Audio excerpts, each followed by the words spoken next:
அட சனியனே அப்படிங்கிற வார்த்தை எல்லாரோட வாயிலிருந்து ரொம்ப ஈஸியாக வந்துடுது. ஆனால் அதுக்கு பின்னாடி எவ்வளோ பெரிய ஆபத்து இருக்கு அப்படிங்கிறது யாருக்குமே தெரியாது. இந்த வீடியோவை நீங்கள் பார்த்ததுக்கு அப்புறம் அந்த வார்த்தையை நீங்கள் யூஸ் பண்ண மாட்டீங்க அப்படின்னு நினைக்கிறேன். கொஞ்ச வருஷத்துக்கு முன்னாடி தேனியில் ஒரு கிராமத்தில் ஒரு ஃபேமிலி இருந்திருக்காங்க. அந்த ஃபேமிலியில் அம்மா அப்பா 2 பசங்க.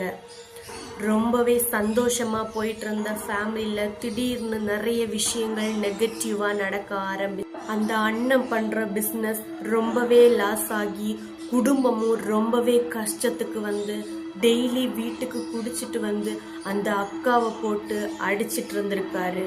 அந்த அக்காவுக்கு இருக்கிற பிரச்சனை என்ன அப்படின்னு பார்த்தீங்கன்னா, அவங்க குழந்தைகளை எப்பவுமே சனிய சனிய அப்படின்னு திட்டிக்கிட்டே, அவங்க குழந்தை என்ன சேட்டை பண்ணினாலுமே அவங்க வாயில இருந்து வர்ற முதல் வார்த்தை சனியன்.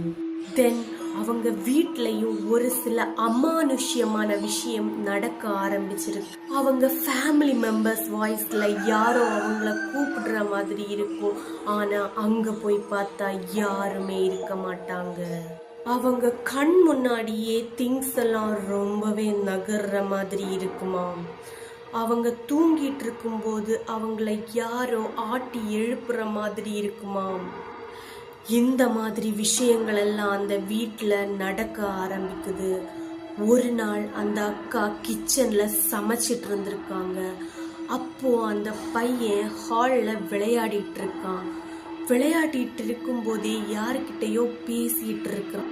இவங்க கிச்சன்ல இருந்து திரும்பி பார்த்தா அந்த ஹாலில் இருக்கிற ஒரு பெரிய கண்ணாடி தெரியும். அந்த கண்ணாடியில அவங்க பையன் விளையாடிட்டு இருக்கிறது அப்படியே கிளியரா தெளிவா தெரியுது. பட் அவன் பக்கத்துல ஏதோ ஒரு கொடூரமான ஒரு உருவம் நின்னுக்கிட்டு இருக்குது. பார்க்கறதுக்கு சாத்தான் பீமன் அப்படின்னு சொல்லுவாங்கல்ல, அந்த மாதிரி ஒரு உருவம். இவங்க இதை பார்த்து ஷாக்ல நின்றுட்டு இருக்கும்போது அந்த பையன் கிச்சனுக்குள்ள வந்து, அப்பா உன்னை கூப்பிடுறாங்க, வெளியே வாமா அப்படின்னு கூப்பிடுறான். ஆனா அவங்க வெளியில வந்து பார்க்கும்போது அங்க யாருமே இல்லை. இந்த டைம்ல அவங்களுக்கு ஒரு ஃபோன் கால் வருது. அது யாரு அப்படின்னு பார்த்தீங்கன்னா, உங்க அப்பா குடிச்சிட்டு நடந்து வந்துட்டு இருக்கும்போது ரோட்ல ஒரு ட்ராக் மோதி சம்பவ இடத்துல இறந்து போயிட்டாரு அப்படின்னு சொல்றாங்க.